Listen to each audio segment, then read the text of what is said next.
José Manuel Sierra Páez, pastor evangélico, nacido el 2 de octubre de 1961 en Venezuela, lleva más de 40 años en el ministerio, con un profundo conocimiento de las Escrituras y dominio del hebreo bíblico. Reside en Santa Cruz de Tenerife, España, donde pastorea el Centro Evangélico Vida Nueva, fundado en 2001. Durante el confinamiento de 2020, alcanzó notoriedad en YouTube con un estudio escatológico de 9 capítulos sobre eventos actuales y futuros a la luz de la Biblia. En su inspirador sermón, el pastor José Manuel Sierra enfatizó que el Evangelio no es solo una creencia superficial, sino una transformación profunda y completa del corazón y la conducta del creyente. Explicó que vivir en verdadera fe significa estar dispuestos a enfrentar dificultades e incluso persecuciones, como los primeros cristianos, confiando en que nuestra relación con Dios nos fortalece para perseverar. Además, advirtió sobre los tiempos finales, cuando muchos podrían ser engañados y apartarse de la fe debido a doctrinas falsas, y alentó a los creyentes a mantener su compromiso y discernimiento. También hizo un llamado a vivir cada día para la gloria de Dios, reflejando el cambio que produce el Evangelio en nuestras vidas. Subrayó la importancia de aprovechar cada oportunidad para compartir el mensaje de Cristo y de invitar a otros a experimentar la paz y el propósito que solo Él puede ofrecer. Este mensaje ha sido verdaderamente revelador y edificante. La forma en que el pastor José Manuel Sierra expone el Evangelio y nos desafía a vivir con autenticidad y compromiso resuena profundamente en el corazón. Es inspirador ver cómo nos recuerda que seguir a Cristo implica cambios internos y externos, una transformación que nos lleva a vivir una fe genuina, sin temores y con valentía. Gracias, pastor, por guiarnos a una comprensión más profunda del Evangelio y por motivarnos a ser luz en medio de las tinieblas. Este mensaje ha tocado muchas vidas. Este mensaje ha sido verdaderamente inspirador y edificante. La forma en que el pastor José Manuel Sierra explica el Evangelio es clara y poderosa, recordándonos la importancia de vivir una fe genuina y comprometida. Gracias por esta enseñanza tan profunda y necesaria en tiempos como estos. Italiana y de este hermano americano, pues me pidió que oráramos por ellos para que el Señor les mostrara el país al que tienen que ir ahora a servir al Señor. Ellos tienen, ya digo, mucha carga por los musulmanes. No sabían si irse a Marruecos a vivir, a Mauritania, o irse a lo mejor a Siria, sí, a jugarse la vida. Es un matrimonio que ella dice que ya son mayores, tienen 67 años cada uno, ya tienen a sus hijos y a sus nietos criados, y ellos dicen, mira, ahora nos queremos dedicar a servir al Señor evangelizando, pero claro, ellos saben que se despiden y probablemente nunca más vuelvan, porque no van aquí al sur a evangelizar, van a países donde si te pillan, te crucifican, te descuartizan, te queman vivo o te apedrean. Entonces, oremos para que el Señor les muestre exactamente el lugar al que tienen que ir. Por otra parte, decirles que lamentablemente se siguen cerrando iglesias prácticamente todas las semanas en el norte de Italia. Es una ley camuflada que dicen que no van en contra de la libertad religiosa, pero realmente es una guerra en contra de la iglesia. La última iglesia que cerraron, una iglesia de más de 400 personas, propiedad, la iglesia es propiedad, pero resulta de que ahora ha salido una nueva ley, cada mes cambian la ley, y resulta que ahora exigen que según el número de miembros tienen que tener el equivalente a plazas de aparcamiento. Es decir, ¿ustedes cuántos son? 100, pues tienen que tener 80 plazas de garaje. Son 200, tienen que tener 100 plazas de garaje. Claro, hermano, imagínense nosotros, por ejemplo, a nosotros nos cerrarían la iglesia. Entonces por ahí te están pillando, que si la salida de emergencia, que no tiene plazas de aparcamiento, que si el vecino de arriba, que si no sé qué, no sé cuánto. Bueno, pues una iglesia la semana pasada, estando yo allí, la cerraron de 400 personas, propiedad, y que todavía la están pagando. Entonces la situación está muy, muy complicada. Los pastores están preocupadísimos, han ido a Roma a hablar con las autoridades, pero realmente es una situación muy, muy complicada la que se está viviendo ahora mismo en el norte de Italia. Estuve predicando en otra iglesia del pastor Emanuel, un un pastor ya muy mayor. Yo calculo que ellos tendrán que tener, tanto él como su esposa, 70 y pico de años, mínimo 70 años. Estuve en esta iglesia 3 días, jueves, viernes y sábado. Unos hermanos encantadores, gente buenísima. El tema es que no hay sustituto para este pastor.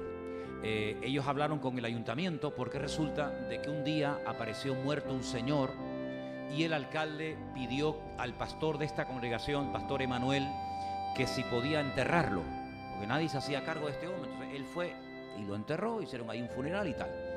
Entonces, como el alcalde se puso en contacto con él y le pidió este favor, él, armándose de valor y previa oración, fue un día y le dijo: yo a usted le he hecho un día un favor, yo ahora le pido a usted que me haga uno a mí. Necesito un local para la iglesia. Porque se estaban reuniendo en el sótano de su casa. Cada vez que yo iba a Italia, siempre se reunían en el sótano de la casa. Son gente muy mayor, tienen una casa preciosa. Y ellos sintieron hace años trabajar con gente de la calle. Fíjate, gente mayor, gente ya mayor, jubilados, pues comenzaron a ir por las calles a traer gente. Y claro, uno trae otro, llegaron a tener 70, ¿verdad? 70 personas en su casa, refugiados, musulmanes, drogadictos. Entonces, claro, como él tiene una casa en un barrio muy bonito de Milán, claro, si construían hacia arriba no le iban a dar permiso. ¿Qué es lo que hizo? Comenzó a cavar y venga a hacer huecos, como los topos, y venga a hacer agujero, y venga a hacer agujero. Al final tiene como 2 o 3 pisos hacia abajo y allí vivían 70 personas. Y bueno, ya ese ministerio, digamos que se acabó. Él tiene ahora una congregación, pero el tema es que cuando este hermano deje el pastorado, que en algún momento tendrá que dejarlo, pues no hay en este momento nadie que ocupe su lugar. Pido, por favor, espero que se acuerden de las peticiones de oración que les estoy pidiendo. Entonces, hay una iglesia que en poco tiempo se puede quedar sin pastor, ¿vale? Entonces, por favor, oren también por esto, porque hay crisis en Europa, hay crisis de ministerios, hay crisis de pastores. Decirles que, como siempre, cuando se hacen reuniones especiales en esa o en cualquier otra iglesia a la que voy, siempre vienen gente de otras congregaciones, y la verdad que, hermanos, hay que orar mucho porque evidentemente estamos, pero en los últimos tiempos. Hay hermanos que están sufriendo porque no reciben palabra, están en medio de enseñanzas extrañas y raras, y cuando van a cultos especiales donde escuchan pues una predicación, un estudio bíblico de la palabra del Señor normal y corriente, pues se quedan muy impactados y orar, porque dice la Biblia, y es una profecía que se está cumpliendo, que en los últimos tiempos la maldad se multiplicaría, pero que en los últimos tiempos la gente tendría ganas. Bueno, la palabra que aparece en Timoteo es comezón de oír, ganas de oír, ¿verdad? Picazón de oído, dice el griego, ¿no? Les picaría, tienen ganas de oír, pero que se amontonarían maestros conforme a sus propias concupiscencias y apartarían de la verdad a mucha gente. Y es lo que está pasando. Lamentablemente estamos viendo cómo hay mucha gente que llora por escuchar palabra de Dios. Y me venían estos días esa historia, seguramente ustedes la conocerán, del libro del profeta Samuel, donde dice que en aquellos días escaseaba la palabra. ¿Se acuerdan ese versículo? En aquellos días escaseaba la palabra. No había palabra, no había revelación. El Señor le tiene que hablar a un niño, ese niño amonesta al sacerdote Elí. En fin, todos conocen la historia. Así que, queridos hermanos, hay tanto por pedir, tanto por clamar. La obra del Señor necesita urgentemente un renuevo espiritual. Este año, gracias al Señor, de los 6, hoy recibía una información muy buena sobre la cantidad de países que todavía no tienen la Biblia, ni una porción de la Biblia en su idioma. Leí hace un instante que hay más de 6.800 idiomas en el mundo, más de 6.800 idiomas. 600 y pico millones de personas todavía no tienen la Biblia, ni un versículo, nada, no tienen nada. Entonces el trabajo todavía es inmenso. Todavía hay lugares donde no se sabe quién es Jesucristo. Todavía hay lugares donde todavía no se conoce nada de la palabra de Dios, no tienen nada, absolutamente nada. Qué privilegio tan grande, amén, hermanos. Qué privilegio tan grande el poder tener nosotros una Biblia con diferentes versiones, tamaño grande, tamaño pequeño, de bolsillo, de no sé qué. Valoremos todas esas cosas. Y hablando de Biblia, yo quisiera leer en esta noche pues una porción que se tiene que leer en estos días. Mateo capítulo 2, quiero leer porque yo sé que en estos días algunos por ahí dirán, bueno, pero Jesús no nació en diciembre. Es verdad, tienen razón, si no se queden sorprendidos cuando alguien te diga, pero bueno, Jesús no nació en el mes de diciembre. En diciembre hace mucho frío. Ayer me hablaba un hermano de Israel y me dice, oye, está haciendo mucho frío en Jerusalén. Claro, imagínense, la Biblia dice que los pastores estaban al aire libre cuidando las ovejas. Pero hombre, por favor, ¿cómo van a estar los pastores al aire libre en pleno mes de diciembre con frío, con nevadas tremendas que a veces caen en Israel? Evidentemente Jesús no nació en diciembre. Lo más probable que haya nacido entre los meses de septiembre y octubre, ¿vale? Esa es la pura realidad, pero ¿qué más da? ¿Qué más da? Nosotros no estamos en cierto sentido adorando, haciéndole culto a un día. Nosotros lo que estamos es recordando, aunque hay que hacerlo todos los días, pero estamos recordando de una forma especial que nuestro Señor Jesucristo vino a este mundo a nacer, ¿sí o no? ¿Qué más da que naciera en octubre, en septiembre? ¿Cambia eso mucho la realidad? Dígame, ¿cambia mucho eso la realidad? Pues no. Y mira, gracias a Dios que todavía en este país, con el ateísmo y con la indiferencia que hay, que todavía se pueda tener un día en el año. Yo sé que la mayoría de la gente no tiene ni idea de lo que están celebrando, sobre todo las nuevas generaciones, pero que por lo menos para nosotros sea una oportunidad para decirle al mundo qué es lo que estamos recordando. Por eso el sábado, que yo les pido oración y después estaremos orando por esto, tenemos una oportunidad, probablemente sea la última oportunidad del año, escúchame bien. Seguramente será la última oportunidad como iglesia que tengamos este año. A título personal tenemos oportunidades todos los días, pero como iglesia tendremos el sábado a lo mejor la última oportunidad del año para poder invitar gente aquí para que vean algo diferente y que lógicamente después van a escuchar la palabra del Señor y que sepan que si en estos días estamos recordando el nacimiento de Cristo, aunque repito, no sea exactamente la fecha, ¿para qué vino? ¿Para qué vino? ¿Para qué tuvo que descender el Dios del cielo y venir a este mundo a morir por nosotros? Bueno, pues vamos a tener una oportunidad maravillosa para poder explicarlo, ¿sí? Vamos a leer en Mateo capítulo 2. ¿Lo tienen, hermanos? Mateo capítulo 2, vamos a leer a partir del versículo 1. Además lo tienen ahí en la pantalla para que ustedes puedan seguir la lectura. Dice que cuando Jesús nació en Belén de Judea, en los días del rey Herodes, vinieron del oriente a Jerusalén unos magos y dijeron, ¿dónde está el rey de los judíos que ha nacido? Porque su estrella hemos visto en el oriente y venimos a adorarle. Oyendo esto, el rey Herodes se turbó y toda Jerusalén con él.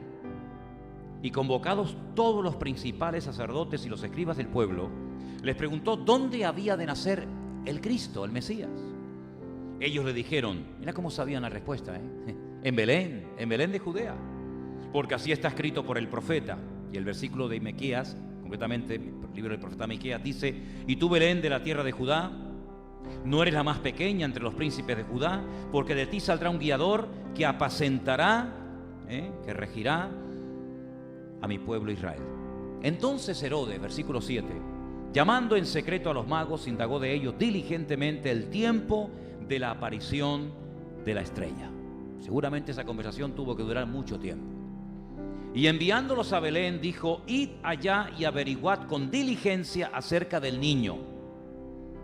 Y cuando la halléis, hacedmelo saber, para que yo también vaya y le adore. Mentiroso. Qué mentiroso. Siempre los políticos se han caracterizado por algo. Por ser mentirosos. Porque es mentira, él no iba a adorar al Señor. Versículo 9 dice, ellos habiendo oído al rey, se fueron. Y aquí la estrella que habían visto en el oriente iba delante de ellos, hasta que llegando se detuvo sobre donde estaba el niño. Y al ver la estrella se regocijaron con muy grande gozo. Versículo 11. Al entrar en la casa vieron al niño con su madre María. Postrándose, lo adoraron. Y abriendo sus tesoros le ofrecieron presentes. Y dice que le ofrecieron oro, incienso y mirra. Pero siendo avisados por revelación en sueños que no volviesen a Herodes, regresaron a su tierra por otro camino. Y después, a continuación, viene una matanza, que dicho sea de paso es el cumplimiento de una palabra profética que decía que morirían muchos niños inocentes en la época en la que naciera el Señor Jesucristo. Tremendo, ¿no? Miren, hermano, esto pasó hace 2000 años, ¿saben? Pero para nosotros es como si hubiera pasado ayer. Porque la humanidad estaría totalmente perdida si el Señor Jesucristo no hubiera venido a este mundo hace 2000 años. El pueblo de Israel, que era el único pueblo que tenía la promesa de que nacería un Mesías, porque los filisteos, los amorreos, los cananeos, etcétera, no tenían ni la más remota idea de esto. Claro, hoy en día continentes enteros saben perfectamente que vino, que nació en Belén de Judea, etcétera, pero en aquella época solamente había un pueblo, un pequeño pueblo llamado Israel, que eran los únicos que durante siglos, generaciones y generaciones, estuvieron esperando el cumplimiento de una promesa. La primera vez que el Señor Dios, el creador del cielo, dio una promesa está en el libro del Génesis. En el libro de Génesis, la primera promesa de la Biblia tiene que ver con el nacimiento del Mesías. Génesis 3:15. ¿Conocen ese versículo? Busquen a ver qué dice Génesis 3:15 en su Biblia. ¿Qué dice en su Biblia, hermano? Busquen su Biblia, hermana. ¿Qué dice esa promesa? Pondré enemistad. ¿Quién está hablando ahí? Perdón. ¿Quién está hablando? Está hablando Dios. Pondré enemistad entre ti y la mujer. Cuando le dice entre ti, ¿a quién le está hablando? A Satanás. Dios le está hablando a Satanás. Pondré enemistad, pelea, conflicto, discrepancia entre ti y la mujer. Entre tu simiente, entre tu semilla, entre tu simiente y la simiente suya. Esta te herirá en la cabeza y tú le herirás en el calcañar. Esa es la primera promesa de la Biblia. Es una promesa que tiene que ver con la venida del Mesías. Satanás se entera en ese momento que el Mesías va a nacer, que él podrá herir en el calcañar al Mesías, pero que a su vez el Mesías cuando venga le herirá a él en la cabeza. El diablo no sabía ni cuándo, ni dónde, ni quién. Por eso, durante siglos, créame, durante siglos, cuando nacía un niño en el pueblo de Israel, no digo que todos tuvieran esta actitud, pero en muchos casos, muchos padres sí la tuvieron, protegían a ese niño con un esmero y con un cuidado exquisito, porque podía ser el Mesías, porque el Mesías nacería de una mujer, y por eso probablemente, pienso yo, que cuando nació Moisés, que lo vieron un niño hermoso, un niño bonito, un niño diferente, los padres se jugaron la vida tratando de ocultarlo durante 3 meses. Claro, había un edicto que obligaba a los padres a entregar a los niños para que los mataran. Los arrojaban a las aguas del río Nilo, que por cierto hay un montón de cocodrilos, Pero ellos dijeron, no, vamos a guardar a este niño. Claro, proteger a un niño que no se entere nadie durante 3 meses es muy complicado. Imagínate la vecina al lado que le acaban de matar al niño, como oiga el llanto de un niño, te puede delatar, se puede chivar y decir, oye, que esta no ha entregado al niño y ayer me mataron al mío, o a mi nieto, o a mi sobrino, ¿verdad? Pero ya no pudieron más tiempo. 3 meses oculto ese niño, al final tuvieron que entregarlo a la mano de Dios y Dios lo protegió. Pero ese no era el Mesías, fue un Mesías, fue un libertador, pero no era el verdadero Mesías que se promete ahí en Génesis capítulo 3, verso 15. Y bueno, probablemente Abraham también tuvo esa sensación de decir, oye, si mi hijo, este hijo tan especial que ha nacido de un milagro, que el Señor me lo ha prometido, y si es el Mesías, vete tú a saber si es el Mesías. Sin embargo, el Mesías no nació hasta mucho tiempo después. Nació en un pequeño pueblo que hoy en día se puede visitar. Es un pueblo que está bajo la autoridad palestina. Se llama Belén de Judea. Allí nació el Señor Jesucristo. Y cuando vienen estos hombres de lejanas tierras a adorar al Señor, vienen guiados de una forma sobrenatural. Ellos vienen guiados, dice, por un astro. por su estrella que hemos visto en el oriente, y venimos a adorarle. Claro, ellos llegan al palacio del rey Herodes. Ahora, si ustedes van a Belén, a la entrada del pueblo de Belén, hay una montaña. Bueno, realmente hay como dos, pero una está cortada a la mitad, la otra está normal, pero la otra está como partida a la mitad. Y es que Herodes mandó que la cortaran, que la aplanaran, y en lo alto, esas cosas que le daban a los reyes de la época, que en lo alto le pusieran un palacio. Y ese lugar se llama el Herodión. Se puede visitar, aunque todavía está siendo excavado por los arqueólogos y tal, porque hay muchísimo para ver allí. Y claro, cuando ellos llegan de Oriente, entran y ven aquel enorme palacio y dicen, bueno, pues si este es el rey de Israel, este sabrá dónde habrá nacido el Mesías. Sin embargo, no tenía ni la más remota idea. Tiene que llamar a los eruditos, tiene que llamar a los que conocían la Escritura, y la respuesta fue perfecta. Bueno, las Escrituras, el profeta Miqueas concretamente, dijo que tenía que nacer en Belén de Judea. Bueno, pues si nació en Belén de Judea, tiene que estar por aquí. Vayan ustedes, díganme dónde está, cómo es el niño, y después yo voy también y lo adoro. Es falso, rotundamente falso. Herodes nunca fue a adorar a Jesús. Herodes lo que quería era matarlo, porque para él era un competidor.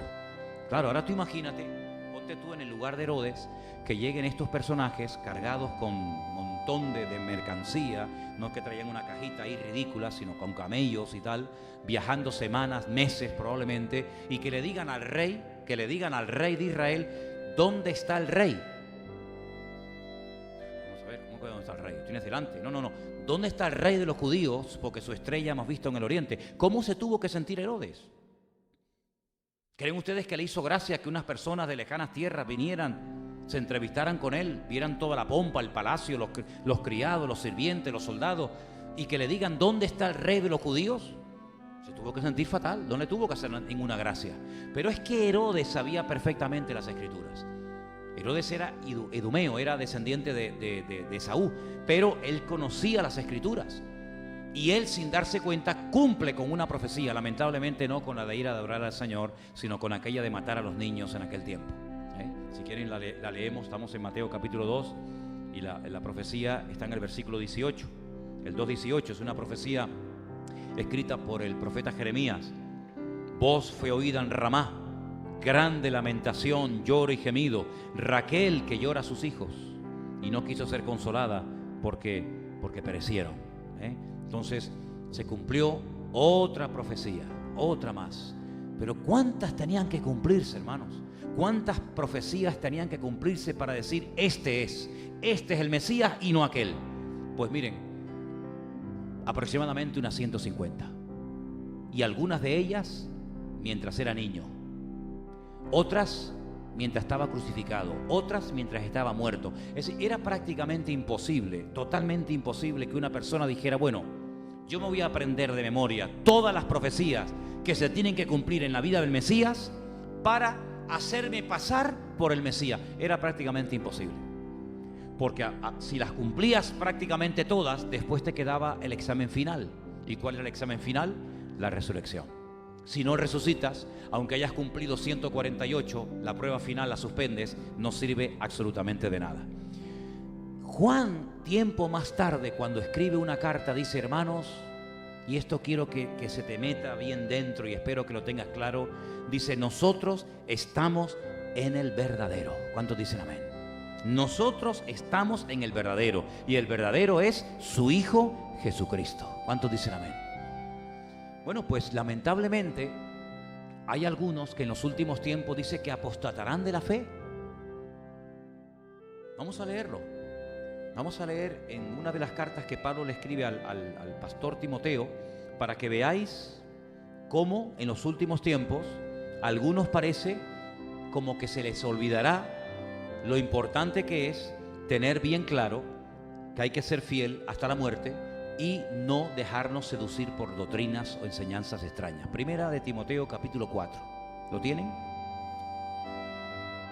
Hermanos, me gustaría que de vez en cuando me dijeran algún amén, si no les importa. ¿Me pueden decir algún amén? Gracias, hermanos, les agradezco. Yo sé que me siguen muy atentamente, pero es que me voy a quedar dormido. Como están tan callados, me voy a quedar dormido. Primera de Timoteo capítulo 4 dice, el Espíritu dice claramente. ¿Qué dice? Léalo conmigo. Que en los postreros tiempos algunos apostatarán de la fe. Escuche, escuchando a espíritus engañadores y a doctrinas de demonio. Vamos a pararnos ahí. Yo quiero preguntar algo. Si esto lo dice el Espíritu, que en los postreros tiempos algunos apostatarán de la fe, la pregunta es, ¿estamos ya en los postreros tiempos o esto es algo que nosotros no vamos a ver? Será para generaciones futuras. ¿Usted cree que estamos o que no estamos en los postreros en los últimos tiempos? ¿Sí o no? ¿Estamos? Ok, muy bien. Si estamos en los últimos tiempos, la otra parte del versículo también tendrá que cumplirse, no solamente una parte. Que algunos apostatarán de la fe. ¿Me dejan que explique esto de apostatar de la fe? Porque esto nos enseña mucho por ahí. Apostatar de la fe. Vamos a poner un ejemplo bíblico y que sea la Biblia la que hable. Dice la Biblia que, por ejemplo, el único hombre que caminó por encima de las aguas, ¿quién fue? Apóstol Pedro. Dice la Biblia que cuando subió al monte de la transfiguración el Señor Jesucristo con Pedro, con Jacobo y con Juan, Él vio a Moisés y a Elías. Tremenda experiencia, ¿sí o no? Y oyó una voz del cielo que decía, este es mi Hijo amado en el cual tengo toda complacencia. Fíjate las experiencias que este hombre ha tenido. Claro, algunos dirán, bueno, pero una cosa son las experiencias y otra cosa es la conversión. Sí, perfecto. Ya voy ahí. Espérate, no corra. Se lleva el Señor Jesucristo a sus discípulos a una de las ciudades más paganas e idólatras de su época. Una ciudad que en la actualidad se conoce bajo el nombre de Banias. Está en ruinas, no vive nadie ahí. Es un parque nacional, tienes que pagar una entrada para poder verla. Pero en aquellos tiempos se llamaba Cesarea de Filipo. Había dos Cesareas en los tiempos de la Biblia, Cesarea la Marítima y Cesarea de Filipo, en honor al César de Roma. Bien. En esa población había un templo que hoy en día se puede visitar, está en ruina lógicamente, era el templo al dios Pan, pero no el pan de comer, sino al dios del terror, del pánico. A ese dios se le adoraba con víctimas humanas. Se tiraban niños y jóvenes vírgenes a una cueva donde salía fuego de las entrañas y era terrible, un lugar terrorífico, de muerte, de satanismo, de todo. En aquel lugar, no en Jerusalén, no en Samaria, no en Capernaum, en aquel lugar de paganismo terrible, el Señor lanza la pregunta, ¿qué dice la gente acerca de mí? ¿Os acordáis? ¿Cuáles fueron las respuestas que le dieron al maestro? Algunos dicen que eres Elías. ¿Por qué dijeron Elías? ¿Qué tiene que ver Elías? Bueno, es que hay una profecía que todavía los judíos la están esperando que se cumpla, aunque ya se cumplió, que dice que Elías tenía que venir antes del Mesías. Entonces, claro, como el Señor hacía tantos milagros y tenía un mensaje tan poderoso y cautivador, dijeron, pues este debe ser Elías que ha resucitado o que ha, digamos, entrado su espíritu, su unción en él. Pero no, Jesús no era Elías. Algunos dicen que tú eres Juan el Bautista. Claro, uno de los profetas más importantes de la historia, de los nacidos de mujer, no hubo otro más grande que él, dijo el Señor. El profeta que comenzó a hablar 400 años después de un larguísimo periodo de silencio entre el Antiguo y el Nuevo Testamento. Ya lo habían matado, dice, bueno, pues será él, como los judíos creen en la reencarnación, todos, pues este será Juan el Bautista. Otros dicen Jeremías. ¿Y qué pinta Jeremías aquí? Porque se cree que el único que sabía dónde estaba escondida el Arca de la Alianza era Jeremías, que fue el que la ocultó para que Nabucodonosor no se la llevara a Babilonia. Él la ocultó y él era el único que sabía dónde estaba. Entonces había una leyenda que decía que el único que podía revelar el escondite, el lugar secreto donde estaba escondida el Arca de la Alianza era Jeremías. Entonces este puede ser Jeremías. Ni una cosa ni otra. Bueno, y yo para ustedes, ¿quién soy? A mí me llama la atención que Juan no dijo nada. Ni Santiago. Ninguno. Solamente uno. ¿Y saben quién fue? Pedro. Y no lo dijo porque se emocionó, porque quería quedar bien. No. Cuidado. Cuando él dice, tú eres el Hijo del Dios viviente, Tú eres el Mesías y lo reconoce públicamente. El que me confiese delante de los hombres, yo le confesaré delante de los cielos. Porque con el corazón se cree con justicia, pero con la boca se confiesa para salvación.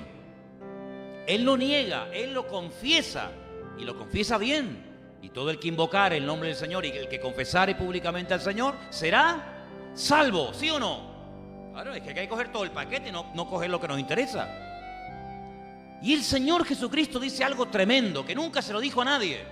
Bienaventurado eres, Simón, hijo de Jonás, porque esto que acabas de decir no te lo reveló, no te lo enseñó papá, ni mamá, ni sangre, ni carne, sino que te lo reveló mi Padre que está en los cielos.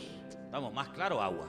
Mira, si alguno era creyente, ese era Pedro, ¿sabes? Muy bien, días más tarde, ese Pedro, que es alabado públicamente por el Señor, cuando le dice el Señor, bueno, pues ahora que sabes quién soy, prepárate, voy a ir a Jerusalén y me van a matar y me van a crucificar y voy a morir, etcétera, etcétera. Pedro dice, de ninguna manera te acontezca esto. Y el Señor le dice, apártate de mí, Satanás. Increíble. Ahora le dice bienaventurado, mañana le dice, apártate de mí, Satanás. Fíjate tú los vaivenes que puede dar la vida de un creyente que no tiene buena base en el Señor. Pero no solamente eso, sino que el Señor le pide la última noche oración a Pedro. Sí, ya sé, también a Juan y a Santiago, ya lo sé. Pero estoy destacando la figura de Pedro. Pedro, Jacobo, Juan, esta noche orad por mí. Si no era creyente, porque algunos dicen, no, porque no era creyente, ¿cómo le pide oración a un inconverso? ¿Tú crees que el Señor le va a pedir a un inconverso que ore por él? Por favor. Le pide oración a Pedro, le pide oración a Juan y le pide oración a Santiago, porque de los 12 eran, pues no sé, los más comprometidos, los más santos, los más cercanos a él. Pero esa noche no solamente se le quedan dormidos físicamente, sino que espiritualmente también se quedó dormido Pedro. Y entonces dice que llegó a negar en varias ocasiones públicamente con voz audible al Señor. Aunque parezca que esto no es tan grave, sí tiene su gravedad, y la tiene. Porque dice la Biblia que 72 horas después, cuando el Señor Jesucristo resucita, que sabe perfectamente que Pedro ha apostatado, que Pedro ha negado al Señor, cuando Él resucita, le dice a María Magdalena, le da el siguiente encargo. María, dile a mis discípulos y a Pedro que vayan a Galilea, que quiero hablar con ellos. Fíjate el dato. Dile a mis discípulos. Bueno, ahí entran todos. No, todos no. Tú has dicho que no me conoces. Y aquí amor a la fuerza no es por presión, es por convicción. Tú el otro día me confesaste, al otro día me negaste, por lo tanto tú verás. Yo quiero entrevistarme con mis discípulos y con Pedro. Y sabemos que el Señor restauró a Pedro. Entonces, en los últimos tiempos, dice la Biblia que no todos, gracias a Dios, si no, imagínate dónde estamos tú y yo. Algunos apostatarán de la fe. ¿Pero de qué fe van a apostatar? ¿De una fe que no han conocido? ¿De un Señor que no han experimentado? Un inconverso no apostata de la fe. ¿Cómo va a apostatar un idólatra, un inconverso, una persona que no ha nacido nuevo? ¿De qué fe va a apostatar? No puede apostatar de una fe que nunca ha formado parte de su vida, de su esencia como creyente. Algunos apostatarán de la fe y escucharán a espíritus engañadores y a doctrinas de demonios. Y esto que hemos leído durante años, en algún momento de la vida, pues lo tendremos que ver. Y estamos viendo, queridos hermanos. Claro, yo no he contado todas las conversaciones y todas las personas que se me han acercado a mí en estos días que he estado fuera. Pero no se pueden ustedes imaginar la cantidad de barbaridades y de locuras y de disparates que están entrando en las congregaciones y que la gente las está creyendo y las está siguiendo. Y por eso dice la Biblia que por falta de conocimiento, por falta de temor de Dios, algunos apostatarán de la fe. Y bueno, si vuelven, pues gloria a Dios, pero yo ahí ya ni entro ni salgo. Entonces, ¿os dais cuenta, queridos hermanos? ¿Os dais cuenta cómo los últimos tiempos, dice aparte, van a ser tiempos peligrosos? Tiempos difíciles. Yo me acuerdo hace años cuando vivíamos en Argentina que había un pastor que de vez en cuando le decía a la iglesia, a mí se me quedó aquello porque me hacía mucha gracia, decía, ¿cuántos de los que están aquí esperan que el mundo vaya mejor?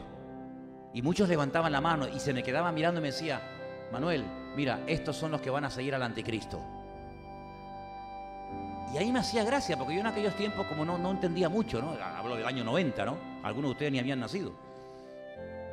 Pero él decía muchas veces eso. A ver, ¿cuántos creen que va a haber trabajo? Que todo, claro, en Argentina en aquellos tiempos era un desastre, ¿no? ¿Y cuántos creen que todo se va a arreglar y todo va a haber orden y paz y amor y trabajo y abundancia? Y muchos levantaban la mano, lo creían y decían, estos se van a quedar todos con el anticristo, amigo. Y es que la Biblia profetiza que los últimos tiempos no van a ser tiempos fáciles, van a ser tiempos difíciles. Van a ser tiempos de angustia, de guerras, de rumores de guerra. Y yo tengo la sensación, no sé por qué, si me equivoco, bueno, pues me equivoqué. Yo tengo la sensación de que el año que viene va a ser un año crucial, de verdad, Tengo la sensación de que el año que viene va a ser un año en el panorama profético de cosas que van a ocurrir espectaculares. Por eso ponte las pilas, ¿sabes? Ponte las pilas ya. Conságrate con el Señor. No estés con un pie dentro y con un pie fuera. Agárrate a las promesas del Señor. Agárrate al Señor, vive realmente cerca del Señor. Porque mira, cuando tú miras a Pedro y dices, bueno, ¿cómo pudo un hombre que caminó por encima de las aguas, que vio a Moisés y a Elías? Sí, son experiencias que tú y yo nunca vamos a tener. Nunca vamos a tener, jamás. Por muy espiritual que tú seas, tú nunca vas a tener esas experiencias. Y las tuvo. Pero experiencias tremendas de oír la voz audible de Dios. Este es mi Hijo amado en el cual tengo toda complacencia. ¿Cómo es posible que este hombre que llegó tan alto cayera tan bajo? Bueno, es que tú tienes que ver entre el huerto de Getsemaní y la negación de Pedro por parte del Señor. Hay una serie de cosas que ocurren que a mí siempre me han impactado muchísimo. Bueno, realmente todo empezó cuando el Señor anuncia que uno de vosotros me va a entregar. ¿Os acordáis esa palabra? Uno de vosotros. ¿Eso qué es? ¿Eso qué es? Eso es una profecía. Y claro, cuando el Señor decía algo, amigo, eso se cumple sí o sí. Hay uno de vosotros que me va a entregar.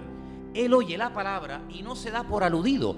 Ay de aquel que cuando escucha la palabra está pensando, ay, qué bien le viene esto que está diciendo hoy el que está predicando a fulanito.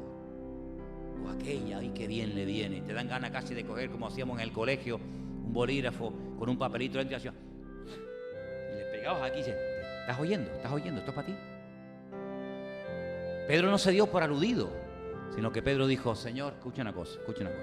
Aunque todos estos te abandonen y te nieguen y se vayan, yo nunca te abandonaré. Es más, hasta la muerte, si hace falta, yo voy contigo. Eso es un menosprecio de los demás.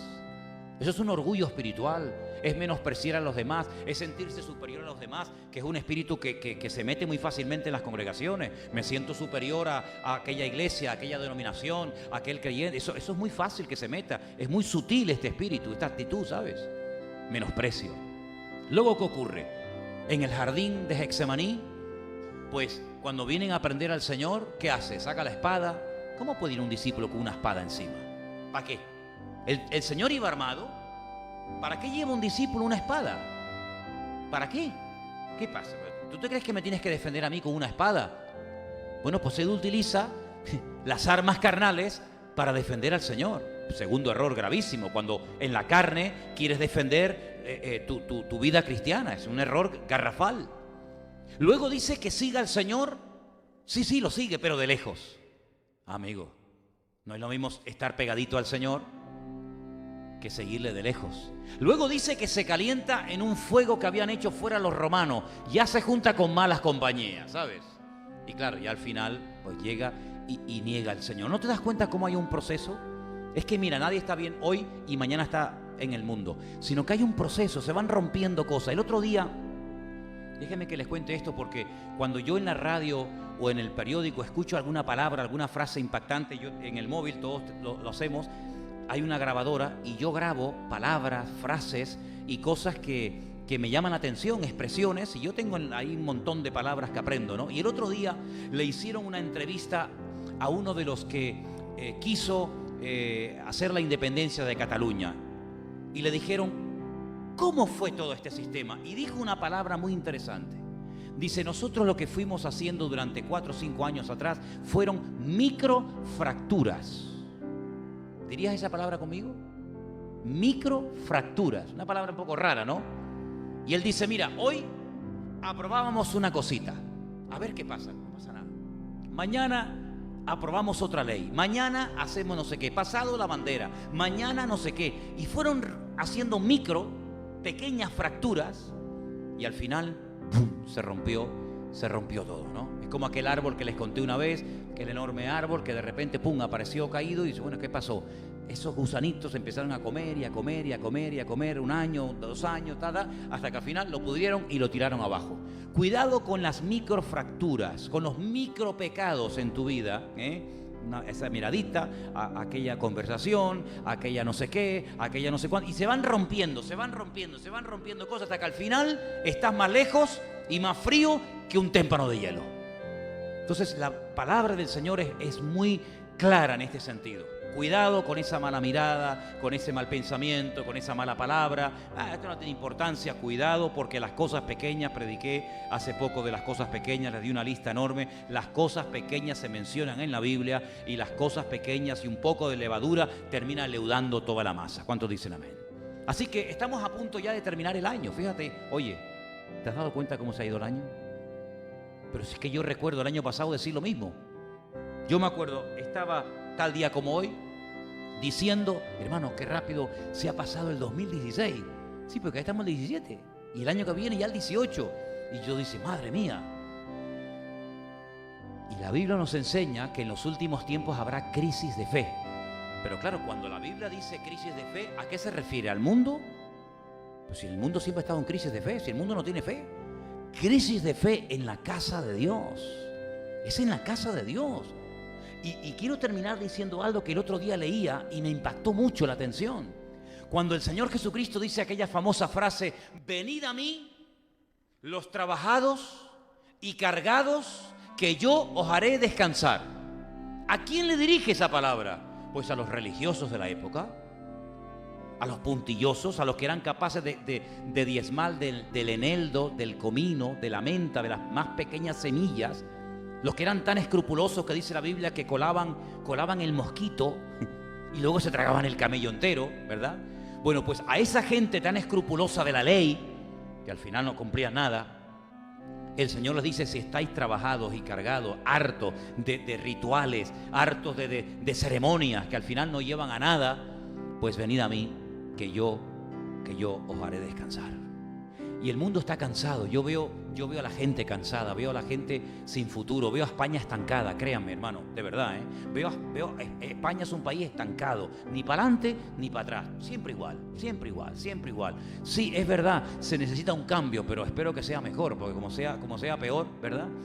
Pero ese estancamiento del país, ese estancamiento de la sociedad, yo espero que no sea una realidad en tu vida, que tú no estés estancado en tu relación con el Señor. Amén, hermanos. Que tú no estés estancado. Yo lo decía antes de irme y lo quiero repetir ahora y ya con esto termino. Mira, hermano, el año que viene, no desde febrero, de marzo, de agosto, desde el 1 de enero, ¿vale?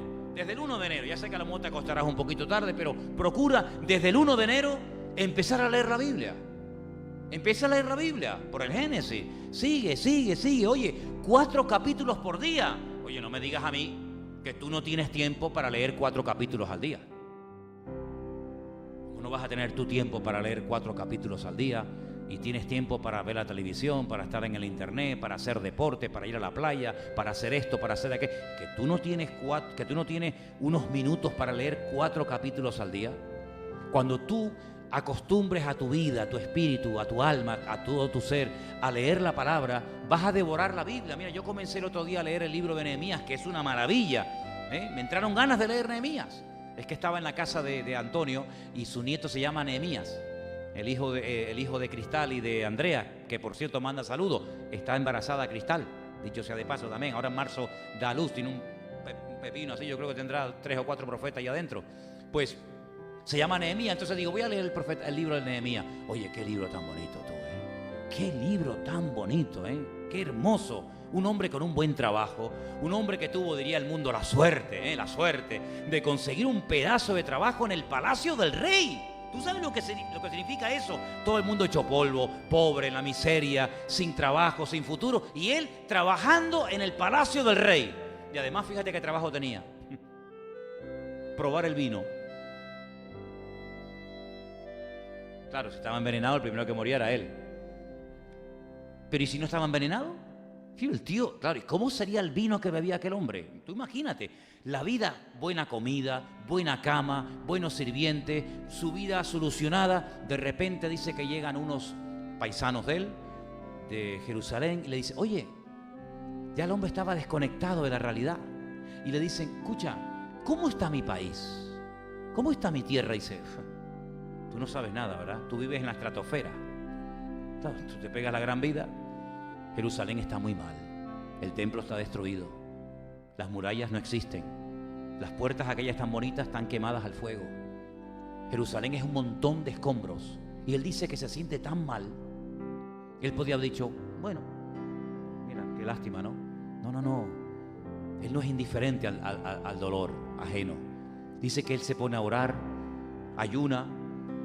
Claro, el rey lo ve triste y él tiene temor, porque claro, cuando el rey ve la cara del que prueba el vino, el que tiene que catar la comida, y lo ve triste, uy, aquí hay gato encerrado, y dice, no, mira, ¿cómo no voy a estar triste si pasa esto? Y el rey le dice, ¿qué quieres?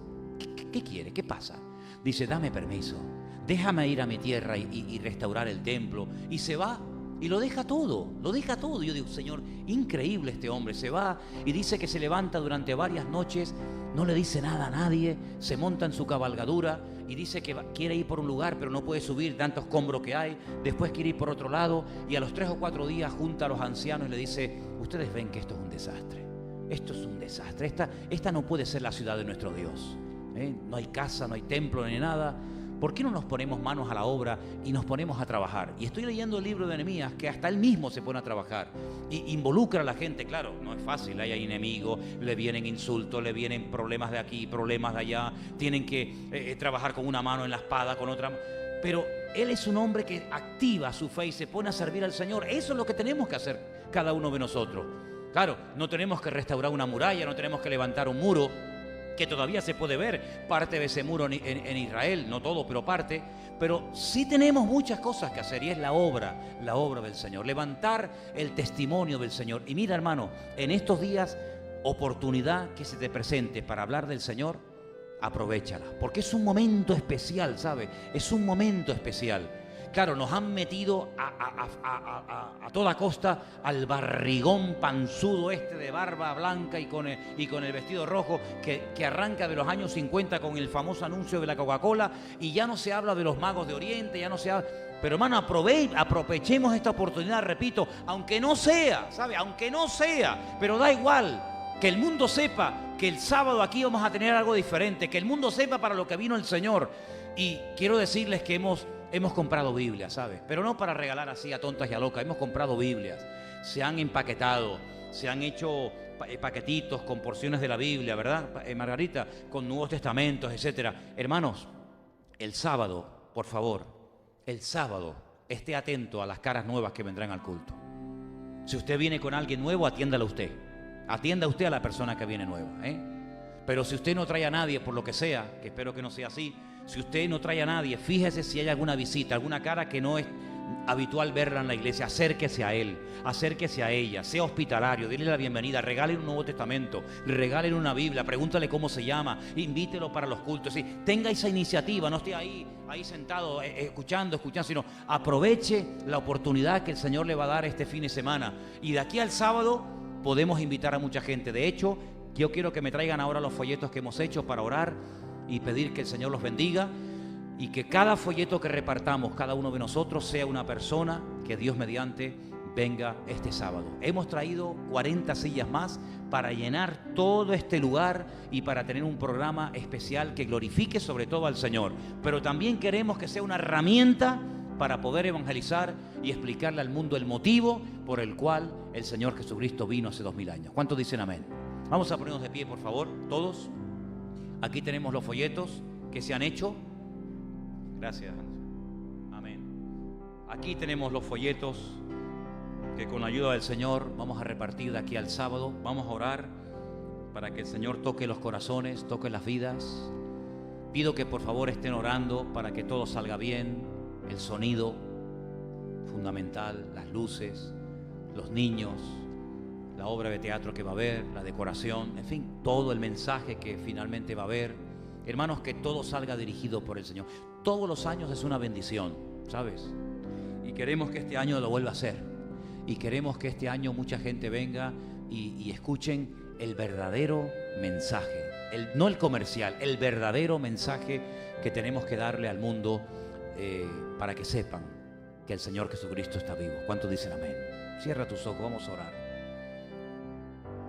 Padre Celestial, te damos muchas gracias en esta noche, Dios mío, por este privilegio que nos das de preparar algo especial para que este sábado, Dios mío, podamos invitar a mucha gente nueva que no te conocen, que no saben absolutamente nada de lo que estamos celebrando en estas fiestas, en estas fechas. Señor, usa nuestras vidas. Señor, estos folletos que hemos hecho, te pedimos, Señor, que cuando sean repartidos, Señor, la gente los acepte y recuerde, Señor, que les estamos invitando a algo que puede cambiar su vida. Que sea una noche ungida, una noche especial, donde tu palabra, Señor, caiga en corazones sedientos y preparados. Queremos orar para que quites obstáculos, Señor. Queremos orar para que no haya impedimentos de última hora. Queremos orar para que toda la gente que invitemos de aquí al próximo sábado, Señor, se animen y vengan. En el nombre de Jesús, Señor, liberta, Señor, abre la mano en el mundo espiritual. Da la orden, Señor, para que haya libertad y podamos tener un programa hermoso donde los niños, los jóvenes y todos los que van a participar se sientan respaldados por ti, Señor. Unge, Señor, la alabanza, los testimonios, la lectura, la obra, la danza, el mensaje, las canciones especiales, que todo sea dirigido por ti. Sin ti estamos perdidos. No queremos que sea algo en la carne, no queremos que sea algo totalmente humano, queremos que sea algo que realmente tú utilices para levantar tu nombre en alto y para que el mundo te conozca y te reciba. Señor, gracias por esta oportunidad. Queremos, Señor, que sea una oportunidad magnífica y pon delante de nosotros amigos, familiares, vecinos, compañeros de trabajo que puedan venir y, Señor, y ser tocados sus corazones, convencidos de pecado, Dios mío, cuando vengan y vean todo, y que nunca en su vida olviden lo que van a oír y a escuchar el próximo sábado, Señor. Ponemos este programa en tus manos y confiamos y dependemos totalmente de ti, sabiendo que tú lo vas a bendecir y usar en el nombre bendito y poderoso